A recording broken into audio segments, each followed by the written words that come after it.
21-ci hədis. 4 şəxsin elminə mükafat veriləcək. İmam Cəfər Sadiq əleyhissalam öz atasından nəqlən belə buyurur: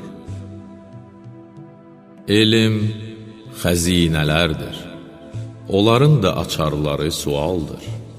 Belə isə sual edin ki, Allah da sizə rəhm etsin. Çünki 4 şəxsin elminə mükafat veriləcək.